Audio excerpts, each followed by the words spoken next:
Bom, o senhor Rodrigo estava querendo que fosse dado hoje mais uma conversa com os senhores sobre a questão do Brasil, das eleições. Nós estamos no ano eleitoral, 2022. Agora o Brasil entra num momento chave na história dele. Numa situação em que a base conservadora, não apenas do presidente Bolsonaro, mas no mundo inteiro, essa reação conservadora no mundo inteiro, foi partida em vários pedaços. A pandemia, nesse sentido, foi uma grande vitória para a esquerda, para uma esquerda anticristã, que conseguiu quebrar muito da reação conservadora que há no mundo inteiro. A reação continua existindo, mas ela se desarticulou. Isso pega o Brasil bem em cheio. Então, nós vamos ver aqui alguns recortes que eu separei. Primeiro é um da Folha de São Paulo, que mostra que isso aconteceu no mundo inteiro. Exatamente como os conservadores foram fragmentados e como a esquerda começa a retomar o controle de vários países. Depois, qual é a solução para o presidente Bolsonaro? Nós vamos ver exatamente aquilo que ele pode fazer para reverter esse quadro, porque a esquerda continua avançando. Se ele souber falar a linguagem daqueles que votaram nele na eleição passada, ele tem muitas condições de ganhar. Ele, nesse momento, não tem quase nada a perder daquilo que ele já tem. Ele tem muito a ganhar. O Lula, pelo contrário, tem muito a perder e quase nada a ganhar. Ele já não sobe quase nada, mas ele pode perder muito. Isso se nós considerarmos as pesquisas como objetivas, as pesquisas de opinião, etc. Porque há toda uma discussão na maneira como elas estão aplicando a metodologia científica própria das pesquisas de opinião. Mas isso seria um outro assunto. Primeiro ponto, eu queria tratar sobre essa divisão que houve na base conservadora em todos os países. Os senhores conhecem a tourada? Já viram, não sei se já viram pessoalmente, mas certamente já viram fotos, já viram vídeo, já viram em filmes. O que é uma tourada? Está lá um homem assim, com uma capa vermelha, e tem um bicho na frente dele, que é o touro, com aqueles chifres assim, que avança sobre eles. Em Portugal é pitoresco, porque tem até uns homens assim fortes que vão pegar o touro pelo chifre. Lá eles cortam o chifre.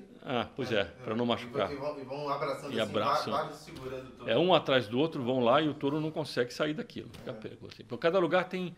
Em Portugal também se fazem de cavalo, às vezes. Na Espanha é a pé. Mas eles têm sempre aquela capa vermelha. Para que serve aquela capa vermelha? Para irritar o touro. O touro odeia a cor vermelha. O touro gosta muito da cor vermelha e, ao mesmo tempo, desvia a atenção do touro de quem? Do toureiro. Em vez do touro mirar no toureiro, ele vai mirar na capa vermelha. Então, aquilo é uma maneira de desviar a atenção.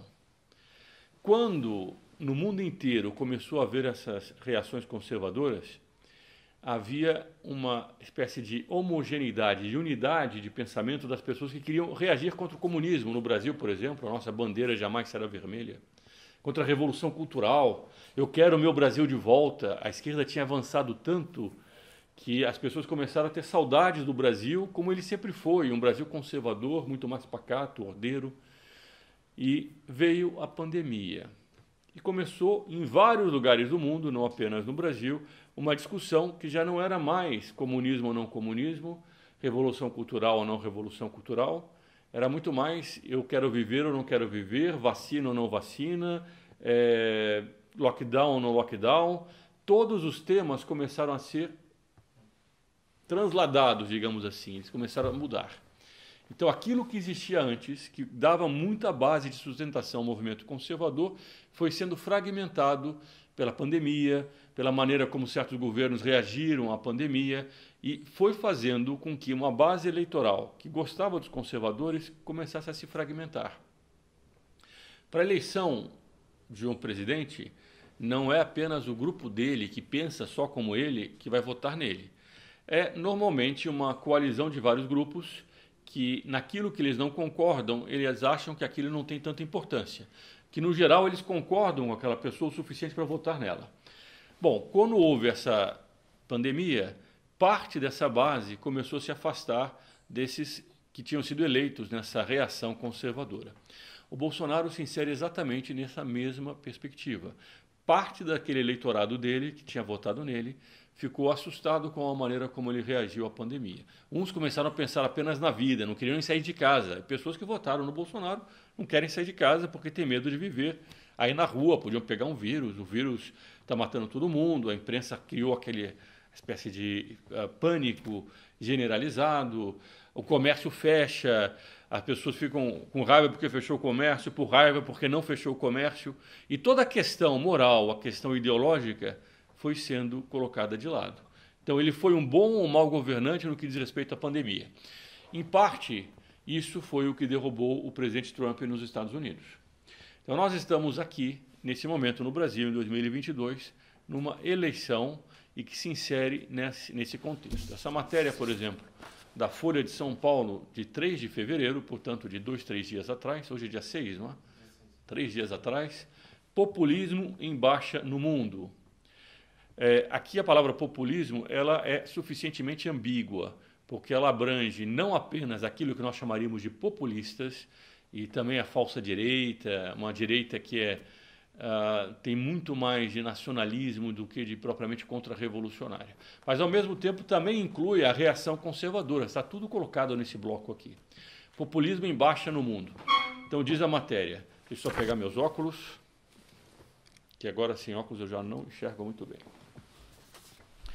Quando a pandemia de Covid-19 começou, estudiosos da política e da sociedade temeram que seus efeitos pudessem ir além da destruição de vidas.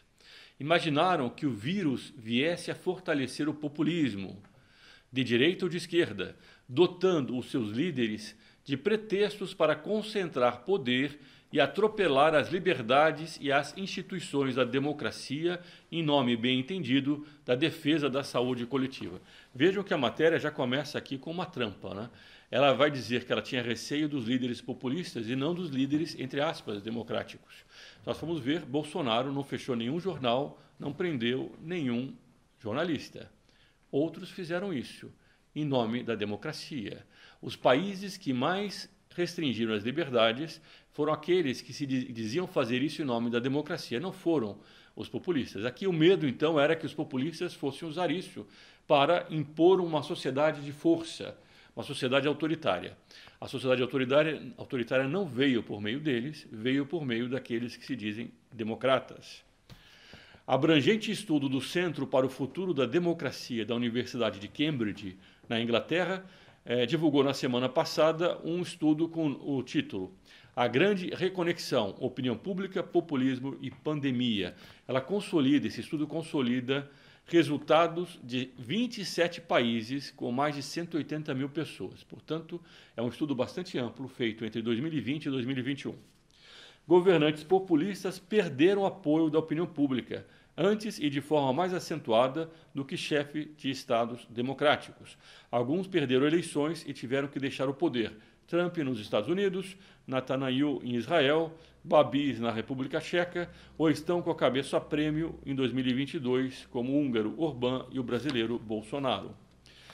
E aqui, portanto, vai mostrar como a pandemia serviu muito bem a quebrar essa base que tinha levado ao poder esses líderes, não por causa deles. Nós bem sabemos, o problema aqui não é aquele que ocupa ou não ocupa a presidência, mas ele como um sintoma da opinião pública. A análise mais profunda que nós temos que fazer aqui é sempre da opinião pública. A questão político-partidária, ela é resultado de uma série de fatores secundários, inclusive de dinheiro, inclusive de prestígio, inclusive de marketing. O que é mais importante é saber como é que ele surgiu em termos da reação da opinião pública. Bolsonaro foi eleito por causa da opinião pública. Ele não foi eleito com dinheiro, ele não foi eleito com a mídia, com marketing. Ele foi muito mais eleito por causa dessa reação conservadora, que independe da pessoa deles, porque ela continua a existir e vai continuar a existir, porque ela é muito mais profunda. A mesma coisa acontece nos Estados Unidos, acontece em vários países. O relatório ressalta a percepção do desastre promovido por seus membros no enfrentamento da pandemia. Então aqui começa o problema da pandemia, naquela questão que eu comentei do toureiro, que vai retirando a atenção do foco principal e colocando no foco secundário. Esqueça o problema do comunismo, anticomunismo, esqueça o problema da Revolução Cultural, esqueça da ideologia de gênero, que faz parte da Revolução Cultural, é o seguinte, foi bem ou foi mal a pandemia? E a economia, como é o resultado, aliás, esperado, evidentemente sofreu os impactos das medidas tomadas. Isso em toda parte do mundo. A Itália tem uma dívida interna do PIB dela, a dívida com a União Europeia, de 150% do PIB dela. Uma dívida altíssima. Na hora que quiserem dizer, olha, é preciso pagar tudo isso, nenhum desses estados vai ter dinheiro. Basta apertar um botãozinho e toda a economia do mundo pode ir ao colapso. A situação, por causa da pandemia, ficou muito grave, porque o governo teve que injetar trilhões de euros, são trilhões se somar tudo, para evitar a quebra generalizada. Já que as pessoas ficavam em casa, alguém tinha que pagar. Foi o Estado. Só que o Estado não produz nem sequer um parafuso, ele depende dos impostos. Ou ele faz a dívida. Né? Que a maioria do pessoal da Itália é muitos aposentados. Cheio de aposentados, exatamente. A Itália está numa situação muito complicada. A Grécia, por exemplo, é outra, mas são vários países. Está falida a Grécia. Mas vários países. A Argentina aqui nem se fala. Bom, vários países. O Brasil está numa situação mais confortável, inclusive, do que muitos deles, e isso não costuma sair na imprensa. Bom, mas essa situação faz com que o mundo esteja numa vulnerabilidade enorme. E a revolução continua avançando, o que para o Bolsonaro, essa revolução anticristã, que quer descristianizar o mundo, continua avançando. O que para o presidente Bolsonaro e para os líderes conservadores é muito bom se eles souberem tocar nessa tecla. Veja essa notícia aqui, que saiu no Conjuro, um site jurídico, no dia 30 de janeiro. Empoderamento animal.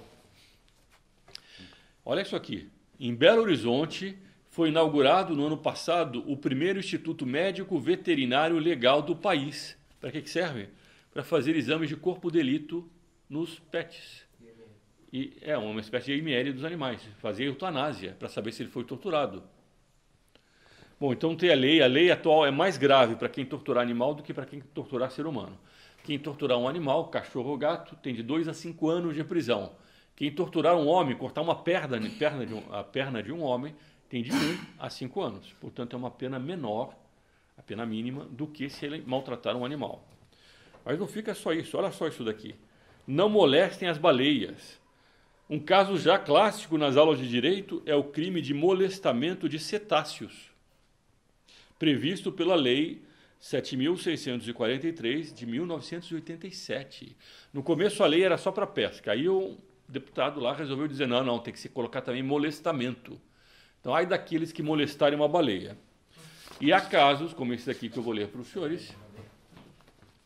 Certa vez, o Tribunal Regional Federal da 4ª Região teve que decidir se um homem que filmou baleias na costa catarinense era um franco criminoso.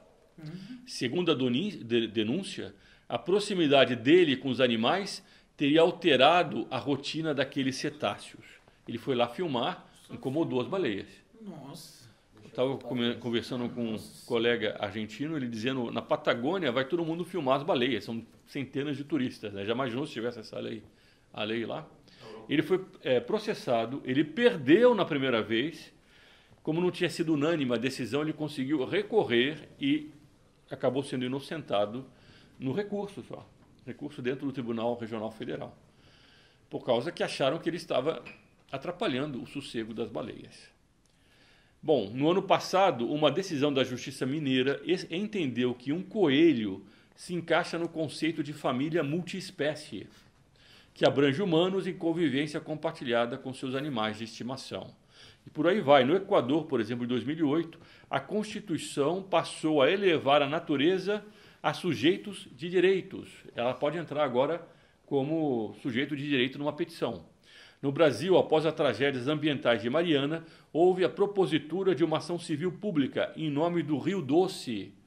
Em uma decisão do Superior Tribunal de Justiça de 2019, atribuiu dignidade e direitos aos animais não humanos e à natureza. Senhor presidente, uma coisa curiosa que se nota é que com essas notícias gagás, podemos dizer, a pandemia deu pretexto para que leis gagás dessa natureza conseguisse passar, né? Não, o que eles avançaram na questão climática, na questão ecológica por causa da pandemia é enorme. Agora a OMC cada vez quer mais poder. Eles vão refazer um modelo internacional baseado no resultado dessa pandemia. Já existem várias propostas. O Great Reset, que tantos falam, vai muito nessa linha. É toda uma nova reconfiguração do mundo. E a pandemia serviu exatamente para avançar isso. Por isso que o Instituto publicou aquele estudo sobre a maior manobra de engenharia social e baldeação ideológica inadvertida da história. Nunca houve na história da humanidade uma manobra como essa. A epidemia é evidentemente verdadeira, mas ela foi muito bem trabalhada pela esquerda. E a esquerda avançou muito nas suas propostas. Só que o problema deles é que a opinião pública do Brasil continua conservadora. A Carmen Lúcia, do Supremo Tribunal, foi participar de uma conversa com umas 20 feministas na casa da Marta Suplicy, ex-senadora do PT. Questão do aborto. Bom, mas veja essa notícia que saiu na Gazeta do Povo no dia 3 de fevereiro. No meio, houve toda uma discussão entre elas sobre os termos que usar na carta. Em dado momento, segundo a Folha de São Paulo, uma das signatárias afirmou, sob aplausos das outras participantes: a gente vive um momento no Brasil em que a gente não pode falar sobre aborto, e isso é um grande problema. A gente precisa falar sobre os nossos direitos reprodutivos. Veja o que ela está dizendo, que apesar deles conseguirem a imprensa, as televisões, os cinemas, os meios financeiros, para fazer essa revolução cultural, porque é uma revolução cultural, os colégios, as faculdades, todos agindo contra isso, ainda assim eles não conseguem falar do aborto no Brasil. Ainda assim, no meio de uma reunião só de feministas, começa a discussão, mas vamos usar essa palavra ou temos que usar uma palavra que engane as pessoas, que é direitos reprodutivos das mulheres. Como eles fazem o tempo inteiro, porque eles enganam as pessoas, eles não têm coragem de dizer aquilo que eles defendem. Por que eles são obrigados a fazer isso? Quem é que vai me responder? Porque o Brasil profundo ainda existe e não permite que eles... Porque o Brasil profundo ainda existe e não permite que eles façam isso. O Instituto esteve agora em janeiro no sul do Brasil numa caravana de jovens. Cerca de 40 jovens percorreram as cidades do Brasil. E eles puderam conversar com as pessoas nas ruas do interior. A vantagem do atual presidente é muito grande. É muito grande. As pessoas são muito anticomunistas. Algumas estão assustadas com a pandemia. Agora, se o Bolsonaro começar a falar apenas do problema da inflação, da reforma tributária, dos empregos, ele não vai conseguir reaglutinar essa base eleitoral dele.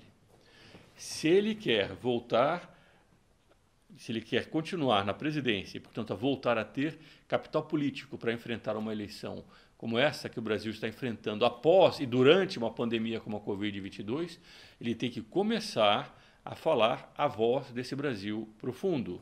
Foi esse Brasil que foi às ruas dizer: eu quero o meu Brasil de volta. Eles não foram dizer: eu quero a reforma tributária, eu quero uma inflação de 1 dígito. Ninguém disse isso na rua. É claro que todo mundo quer um Brasil economicamente sustentável, organizado. É impossível essa reforma, esse país burocrático como ele é. Preciso haver uma reforma administrativa, uma reforma dessa burocracia maluca, uma reforma econômica. É preciso deixar a iniciativa livre das pessoas. No interior, se costuma dizer que a cada boca que vem ao mundo, Deus manda 2 braços. Daí vem a iniciativa individual, a livre iniciativa. A pessoa, quando não depende do Estado para fazer as coisas, ela começa a produzir, ela começa a usar os meios que ela tem diante de si. Quando o Estado acostuma elas a dependerem do Estado, elas se tornam escravas, elas se tornam dependentes.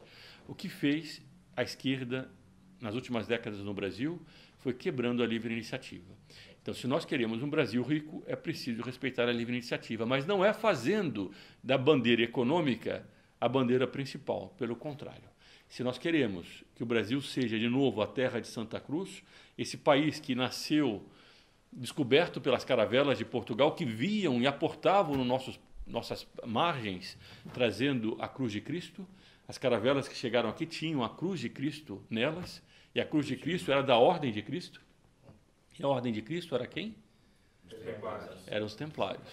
O Brasil foi descoberto pelos templários, por uma cruzada ainda, no século XV, a última cruzada talvez, que veio expandir a fé pelo mundo. E veio aqui e trouxe a cruz. O que eles colocaram? No primeiro, como ato oficial, na primeira missa, o que eles colocaram? Eles colocaram a cruz. feita pelos índios e pelos portugueses. Ambos construíram aquela cruz, juntos, unidos, porque esse é o nosso país. É um país que soube receber todas as raças e aqui fazer uma identidade, um país católico, apostólico, romano, um país que tem no seu céu o Cruzeiro do Sul. A cruz esteve sempre conosco. Esse é o discurso que é preciso novamente bater, rebater, relembrar a todo momento. O Brasil é um país cristão e nós temos que combater esse comunismo que quer voltar ao nosso país, porque o Lula, o que ele mais ameaça não é atrapalhar a economia, é claro que ele ameaça, mas de repente ele vai até apresentar um governo liberal, ele vai dizer não, nós vamos privatizar tudo. Junto com o Alckmin. A outra prova que a reação conservadora no Brasil continua, o Lula tem que se apresentar com o Alckmin. Agora o Dória tem feito um discurso cada vez mais à direita e provavelmente vai sair com uma chapa com o Roberto Freire, que já foi do Partido Comunista Brasileiro e hoje é do Cidadania, porque mudou o nome do partido, o partido passou PCB, PPS e agora chama Cidadania. E ele agora diz que o socialismo deu errado e vão fazer uma terceira via. Olha só. Não tem mais esquerda no Brasil, né? Vocês lembram há um tempo atrás que só tinha eleição de esquerda? O Lula chegou a dizer, graças a Deus, o nosso país só tem esquerda. Bom, agora só tem direita, não? Nessa eleição, todo mundo quer se apresentar como mais conservador, porque o Brasil profundo se mostrou nos últimos anos, e se mostrou profundamente e continua lá. Então, nessas eleições de 2022... Enfim, o que eu queria tratar é um pouquinho isso, a situação nacional nossa é essa, é a questão da pandemia, como ela dividiu os conservadores e como agora é preciso retomar o discurso ideológico, revolução cultural. Uma vez alguém veio dizer para mim, não, essa história de revolução cultural tem que deixar de lado, tem que falar de economia. É exatamente o contrário. Economia é o que todos dizem e é o que nunca levou a nada. Ninguém é eleito por um discurso econômico. As pessoas são eleitas porque os outros que elegem a ela encontram afinidade. Mesmo aqueles que se assustaram com a pandemia, se o Bolsonaro souber tocar na tecla ideológica de forma muito clara, eles tendem, porque não querem o Lula, porque eles são muito mais conservadores, eles tendem a achar mal menor aquilo que ocorreu em relação à pandemia, em relação à economia, em relação a todo o resto, desde que ele seja uma pessoa confiável do ponto de vista ideológico. O Brasil profundo quer ver resgatado esses valores. E é um erro quando o candidato à eleição se preocupa mais pelo ponto de vista econômico do que do ponto de vista daquilo que de fato os eleitores estão ouvindo nesse momento. E foi o que a caravana do Instituto percebeu no sul do Brasil, como, aliás, nós temos o tempo inteiro nas repercussões nas ruas, das pessoas que são contra o PT. Os senhores encontram muita gente favorável ao Lula? Não. As pessoas têm vergonha. Tanto que teve até Se ele um... aparecer na rua, ele vai ser vaiado. pela Até no população. Nordeste. O Bolsonaro, ele aparece na rua, as pessoas abraçam ele. Pois é. No Nordeste mesmo que o Essa é a pessoal maior fala que é homenagem pelo o presidente. território do Lula, não, acho que ele foi numa conferência lá, era todo mundo vaiando, ele jogando ovo, jogando tudo quanto era Não coisa. sei se o senhor viu, o senhor Frederico, mas agora até o pessoal do Partido dos Trabalhadores estão querendo mudar a cor da bandeira, Sim. tirar a estrelinha, Tirar colocar, o vermelho. tirar o vermelho e colocar o azul. Tanto é que o Lula agora, ele só, quando ele vai... Andar ele só anda de Não, azul. não, quando ele vai fazer alguma palestra atrás, o fundo é azul, não é mais vermelho. Nossa bandeira jamais será vermelha. Eles estão com medo, eles estão na fragilidade. Essa discussão que houve na casa da Marta Suplicy é a prova da fragilidade da esquerda. Se nós não soubermos aproveitar a fragilidade dela, a culpa é nossa. Porque nós não estamos tendo a coragem de dizer as coisas de forma clara. A coragem de enfrentar a imprensa que cria uma espécie de hegemonia e faz com que os conservadores se sintam isolados. O conservador no Brasil é a maioria, mas ele se sente isolado por causa dessa campanha sistemática da esquerda e da grande imprensa. Só que eles estão com pânico. A discussão deles lá era de pânico. Eles não têm o Brasil. Eles precisam fazer agora as candidaturas de centro. No máximo vai aparecer centro-esquerda. No máximo, hein? Ninguém vai dizer, eu sou esquerda radical. Bom, se aparecer como Boulos, ou PSOL, coisa assim, ele vai ter quanto? 1%, 2% dos votos. Porque não há futuro. Assim como o Lula não tem futuro se ele não buscar mais o caminho para o centro. O Boulos também é candidato à presidência também. Bom, Então, eles vão buscar cada vez mais se adequar à realidade do Brasil. E não é possível agora, nesse momento, que os conservadores queiram se adequar à realidade deles. Ah, não, agora eu vou me parecer mais com eles. É exatamente o erro que eles não podem cometer. Senhor Paulo, bem-vindo. Muito obrigado. Paulo Cucos. Estamos aí com uma gravação ao vivo também. Quer dizer, ao vivo não está ao vivo, não, mas ele depois o Rodrigo edita. Nós estamos falando sobre a situação nacional. O senhor Rodrigo me convidou para falar do tema aqui, para trazer um pouquinho, mas é um tema interessantíssimo. Você ia falar alguma coisa? Levando em consideração o que o senhor disse, se o Bolsonaro conseguir consolidar esse discurso mais, eu diria, totalmente mais pautado na ideologia, na nossa, na correta, e a eleição for fraudada, de fato, e a esquerda ganhar, o senhor acredita que pode haver uma ruptura civil e ter uma guerra civil no Brasil? Eu tenho a impressão que é possível haver um divórcio entre o Estado e a nação. As pessoas, às vezes, não têm muita presença, é muito claro isso.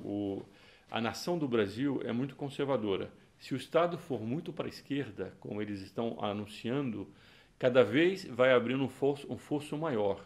As pessoas já não sentem mais representadas pelo sistema político. E quanto maior for esse fosso, maior é o risco de ruptura. Pode haver, sim, uma ruptura se a esquerda quiser avançar muito contra o Brasil conservador. Nós estamos falando sobre como a pandemia dividiu a base conservadora no mundo inteiro. Como fez o efeito da bandeira do toureiro, né? O touro fica olhando para a bandeira, lá para o vermelho, enquanto que o tema, que era o toureiro, ninguém mais vê. Então a questão do anticomunismo, da revolução cultural, foi ficando eclipsada por causa da pandemia. Então agora é vacina, não vacina, lockdown, não lockdown, não sei o que mais. E houve uma fragmentação da base de sustentação de vários governos conservadores no mundo inteiro. E aqui no Brasil também houve uma fragmentação de parte da criação conservadora que tinha levado o Bolsonaro à vitória. Depois nós vimos como eles têm uma fraqueza enorme, a própria reunião da Marta Suplicy, em que a Carmen Lúcia saiu no meio, que eles ficaram com medo de usar a palavra aborto, não sei se você ouviu isso, por causa de que o Brasil é cada vez mais conservador. E os candidatos procuram agora ir mais para o polo conservador. Até o Lula agora está arranjando o Alckmin para parecer mais conservador. Enfim, era um pouco do panorama nacional, a caravana que nós tivemos no sul do Brasil, conversando com as pessoas na rua. Ampla vantagem para o Bolsonaro, no momento, por causa que as pessoas continuam muito ideológicas. E se o Bolsonaro usar essa bandeira, no fundo, ele vai voltar o foco para o problema de fundo. E ele vai novamente capitalizar a base eleitoral, inclusive aquela que ele tinha perdido, pelo menos parte dela. Era mais ou menos isso. Não sei se o senhor tem algum comentário. Bom, eu acredito que os globalistas que estão por trás dessa agenda da nova ordem mundial usaram justamente esse verdadeiro ataque biológico para fazer esse efeito em toda a base conservadora mundial e destruir os avanços que estavam sendo feitos em prol do conservadorismo no mundo inteiro. Só que no Brasil nós temos realmente um povo com ideias conservadoras intrínsecas, talvez devido à origem católica do Brasil, que protege o conservadorismo brasileiro de qualquer flutuação ideológica. Por outro lado, o problema do brasileiro é que ele é muito apegado a questões materiais de curto prazo. E por vários motivos, por culpa do Bolsonaro, por não culpa do Bolsonaro, enfim, várias coisas confluíram para a economia estar mal. Então eu temo que o Bolsonaro tenha uma dificuldade em relação à economia. Ele vai precisar se preocupar com isso. Ele está se preocupando agora com isso. Agora, o receio meu é que ele dê mais ênfase à economia do que à bandeira ideológica. Porque quando as pessoas foram às ruas, elas foram pedir pela bandeira ideológica, elas não foram pedir pela inflação.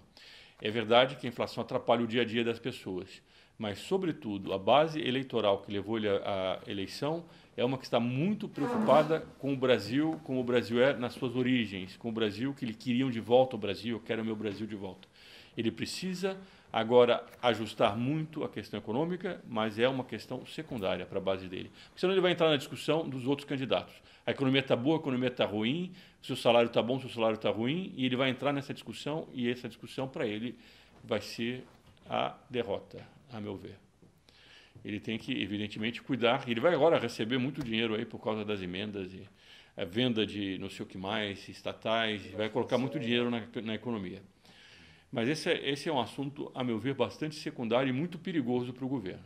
Se ele entrar pelo viés economicista, ele corre o risco de não aglutinar a base que levou ele à vitória. Ele ganhou por 5% de margem. Ele perdeu mais do que isso nessa pandemia. Se ele não aglutinar essa base, ele não vai ser eleito. A eleição, né, de 2022, aí o Lula pode acabar tomando a República. Porque, na minha opinião, senhor Frederico, eu acho que a República ela já está pautada totalmente para o Lula pegar e tomar o poder dele. O poder legislativo, o sindicato, as universidades, as escolas estão tudo do lado do Lula. O STF não fez esse escândalo de liberar ele para perder a eleição. Ele vai voltar a contribuição sindical e coisas desse tipo. Ele vai novamente injetar dinheiro nos movimentos, entre aspas, sociais, que não tem nada de sociais, movimentos populares, que são antipopulares, impopulares, mas é o que ele vai fazer.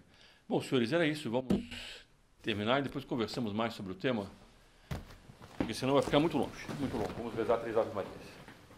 Em nome de Pátria, de Filho e de Espírito Santo. Amém. Chegamos ao final deste vídeo e eu gostaria de lhe convidar, se você ainda não é inscrito, para que se inscreva neste canal. Essa inscrição é uma reação de pessoas que, como você, estão preocupadas com o Brasil e com o futuro da civilização cristã. Se você quiser ser avisado dos novos vídeos, entre no nosso canal no Telegram ou no Twitter. Os links para o Telegram e o Twitter do Instituto estão aqui na descrição deste vídeo. Além disso, também nessa descrição, além de vários links importantes, há o link para o grupo Articulação Brasil. Se você quiser receber alguns benefícios específicos que nós separamos para essas pessoas que fazem parte desse grupo, dê uma olhada neste link e veja aquilo que você receberá ao mesmo tempo que permitirá essa ação que nós estamos desenvolvendo no Brasil. Entre esses benefícios está a missa todos os meses celebrada na sua intenção e de seus familiares. Também, na minha opinião, a melhor revista de cultura católica do Brasil, que é enviada ao seu endereço, ao endereço que você indicar, que é a revista Catolicismo. Tudo isso e muito mais aqui nesse link do Grupo Articulação Brasil. Dê uma olhada. Aqui ao meu lado começam a aparecer alguns vídeos recomendados. Dê uma olhada também nesses vídeos, compartilhe entre seus amigos. Muito obrigado, viva Cristo Rei e Sua Mãe Maria Santíssima.